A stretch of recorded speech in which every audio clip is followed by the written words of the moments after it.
खुलुमबाय अन्दायग्रा गासै JPM चेनेलखौ नायग्रा अनसायग्रा गासैनिबो आंनि गोरबोनि अननायखौ जासिहरनाय जाबाय आरो लोगोसे दिनै आं बे समाव बे बेलाराम समाव जाय जोंनि बे सराइबिलनि एबा क'क्राझार डिस्ट्रिक्टनि सिङाव थानाय बे रायमना नेशनेल पार्कनि खाथियावनो जेरै मोनसे वाटार पार्क बावैसो सिगां गोदानै खुलिनाय बे समाव नैबे जायगायावनो जों बे प्रपार जायगायावनो जोङो स्पटआव सफैदों बिनि सिगां जाय बे वाटार पार्क एबा सुइमिं बे पार्कनि जायगानिनो जाय मानगोनां जोंनि बेनिनो फसंजानाय मेनेजारखौ आं सिगाङावनो खुलुमनाय थाबाय हामबायसै दा बे समाव आङो बिथांनाव माखासे सोंनो लुबैदों बे सोंनायनि लुबैनाया बेनोदि आदसा बे जाय बे वाटार पार्क एबा बिनि नामा माबा मोनसे नाम दंबायो नामा जायखिया वाटार पार्कल' होननाय खोनागासिनो दङ माबा मोनसे स्पेसियेल नाम दङ नामा एबा नोंथांनि मुं आरो नोंथांनि जायगा आरो बे जायगा आरो बे सुइमिं पार्कनि माबा मोनसे स्पेसियेल नाम दंब्ला बेखौ एसे बुंग्रोनो हागोन नामा आंनि मुङा जाहैबाय सार रमैलु ब्रह्म आं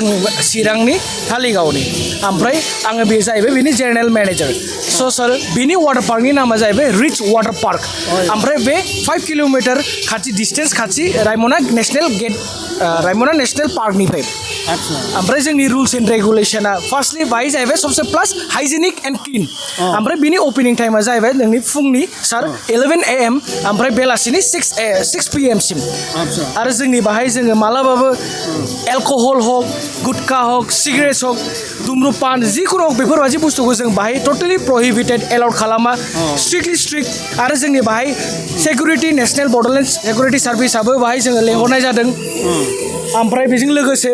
जोङो सानफ्रोमबो जोंनि बे पुलखौ फिल्टार खालामनाय जाबाय क्लिन खालामो भेकिउम खालामो आरो बाहाय बेजों लोगोसे जोंनि जानाय दंबाय मकटेल थाबाय रेस्टुरेन्ट थाबाय सुइमिं कस्टिउम थाबाय फ्लटिं डिभाइस थाबाय आरो बेनोसै सार आदसा जोबोद गोजोनथाव दा बेजों बिथांनिफ्राय जों माखासे मोजांथार बाथ्रा रादाबफोरखौ जोङो आदसा नैबे रायमना एबा सराइबिलनि खाथियावनो थानाय बेयो डिस्ट्रिक्टआथ' क'क्राझार डिस्ट्रिक्ट गोलैदा येस आरो बेजों लोगोसे बे फैनायनि लामा एबा दिगखौ नोंथाङा बे ससियेल मिडियानि गेजेरजोंनो बे दिनैसिम मिथिनांगौ गसाइगावनिफ्राय बोरै हाबफैनांगौ एबा कसुगावनिफ्राय एबा बै श्रीरामपुरनिफ्राय बोरै हाबफैयोब्ला बे जायगायाव बेसेबां किल'मिटार बेखौ एसे बुंनानै मिथिब्ला मिथिनो मोनै मानसिफ्राबो बेहाय नायनानै एसे फैनो गोरलै जानो बिदिखौ बुंनो हागोन ना फैनायनि लामाखौ कसुगाव जलाइस्रि हया सराइबिल नेशनेल पार्क माबा जानालिगाव गसाइगावनिफ्राय बेसे गोजान जायो माबा 27 गसाइगाव टाउननिफ्राय बे रिच वाटार पार्कआव सहैनो थाखाय किल'मिटारा जाहैबाय 27 किल'मिटार आदसा आरो सराइबिलनि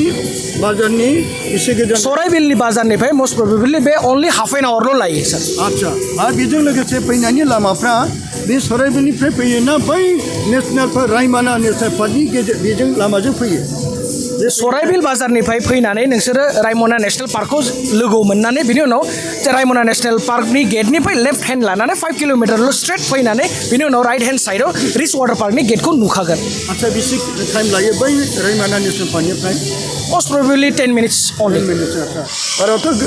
टाइम लाया अनदायगाफोर जों दा बिथांनिफ्राय बे माखासे बाथ्राफोरखौ जों फैनाय थांनायनि लामाखौ जों मिथिनो मोनबाय आरो जों बेजों लोगोसे आरोबाव बियो खुलिनाया बेसे गोबाव जाखो आरो बेखौ सोर बिनि बिगोमानि मुङा मा नाम आरो बाहाय साबसे ज' जानानै कनबाइन ना हारसिङै एबा सोरबा सासेनि मुं लानानै बेखौ खुलिनाय जादों एसे बुंनो हागोन जोंनि बेनि CEO फाउन्डारा जाहैबाय मानास बसुमतारी सार एन्ड जयन्त नार्जारी सार ओमफ्राय बेखौ अपेनिङा जाहैबाय 7 जुन 2025 आदसा बेखौ बे बाहाय खय बिगा दं बेनि जायगा एरिया 22 हेक्टर जागोन सर अके बे एरिया 22 हेक्टर 22 हेक्टर बेनिफ्राय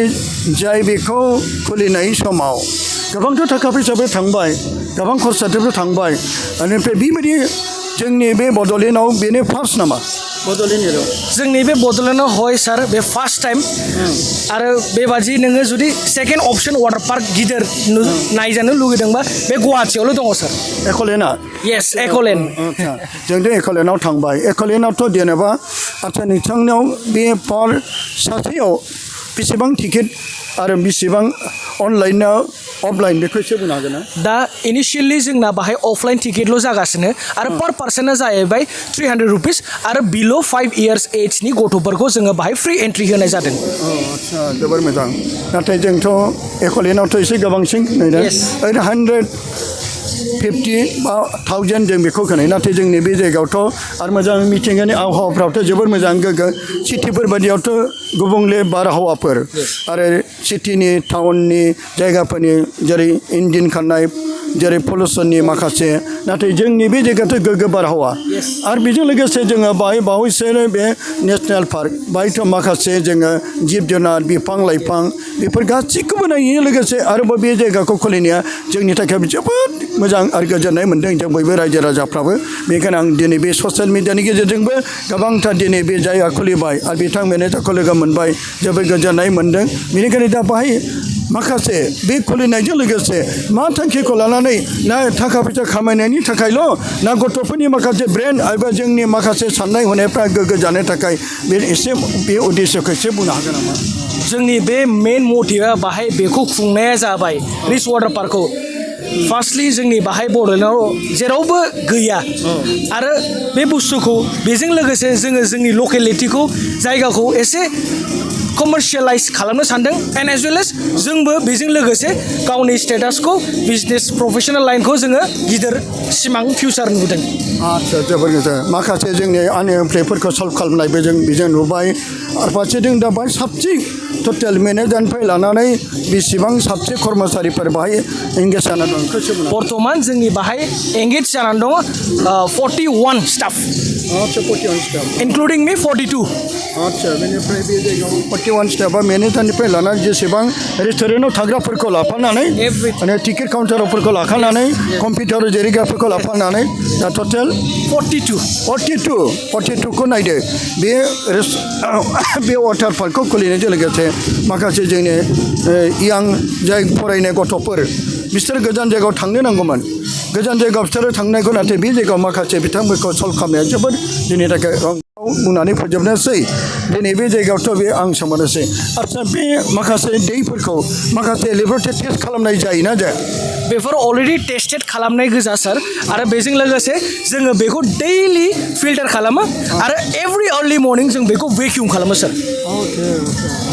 मानोना बे जायगायावथ' मोजां आरो गाज्रि मानसि दुगैफैयो बिगुरनि बेमारफोरबो थानो हागौ बेथ' गोनांथार मानोना जों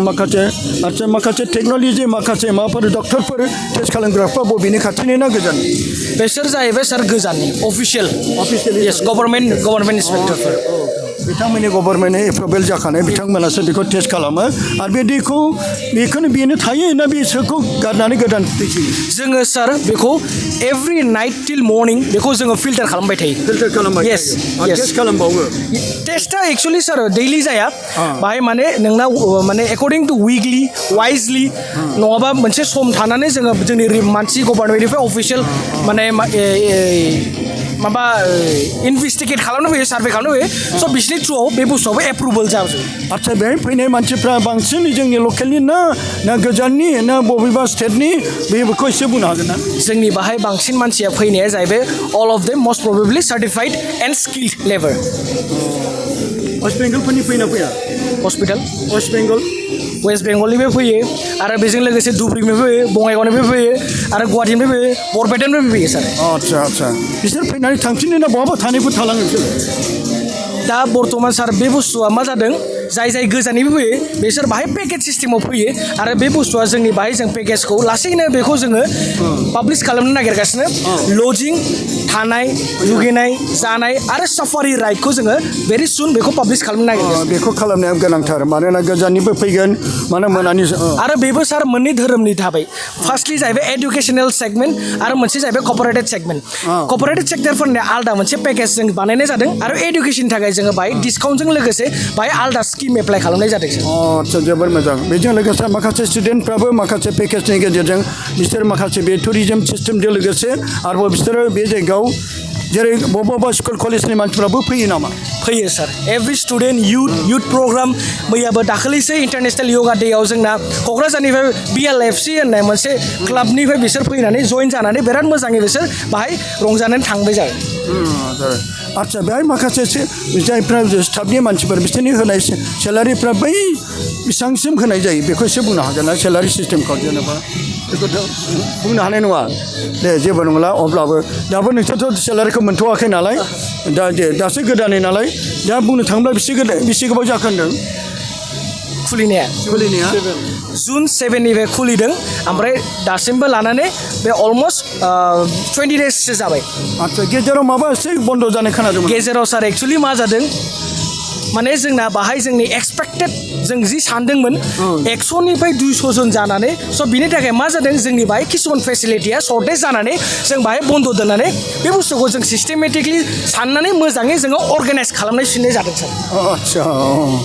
दा जोबोर गोजोनथाव दा जों बिथांनिफ्राय माखासे बाथ्राफोरखौ जों मोजाङै मिथिनो मोनबाय दा आं खेबसेबाव बे JPM मिटिंनिफ्राय आङो बे जायहा बेखौ अर्डारफोरखौ खुलिबाय लोगोसे दिनै जोंनि गेजेराव जाय मानगोनां मेनेजारा जोंनि गेजेराव मोजांथार जोंनि गेजेराव बेखेवना होबाय बिथांखौ लोगो मोनना जोबोर गोजोननाय मोन्दों आङो गासैबो खावलायहरो जोंनि खाथिनि एबा गोजाननि जायफ्रा बे जायगायाव मालाबा बेरायनो फैयोब्ला नैबे समायना मिथिंगाजों बुंफबनाय बिफां लाइफां गोग्गो बारहावा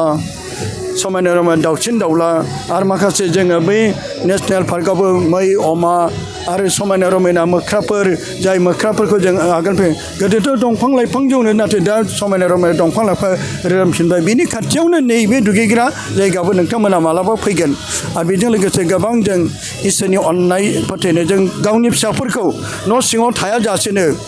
गाज्रि मबाइल नायाजासेनो लोंनाय जानाय फेनायाव थायाजासेनो ड्राग्स बिरि सिगारेट सोबनाय बेफोर गाज्रिफ्राव जाब गारनानै जोंनि जोहोलाव सिख्लाफ्रा गासिबो बेबायदिनो फरायनाय लिरनायजों लोगोसे गोजान जायगाफ्राव थाङाजासेनो खाथियावनो बेबायदियाव फैनानै जोङो मोजाङै बे जायगायाव दुगैनायजों बेरायनायजों जों गोग्गो देहाखौ मोननो हागोन गोग्गो देहा थायोब्ला जिउआव थायोब्ला जों इसोरखौ मिथियो मानोना बे संसारा गोबां गुबुंले गाज्रि जाबोनो हमबाय बेखायनो जों दा खेबसेबाव दिनै आं बे JPM मिटिंनिफ्राय आंनि गोरबोनि अननाय सिबिनायखौ बयनोबो जासिहरनानै बिथांखौ लोगो मोनफैनायखौ जोबोर गोजोननाय थाबाय हामबायसो दे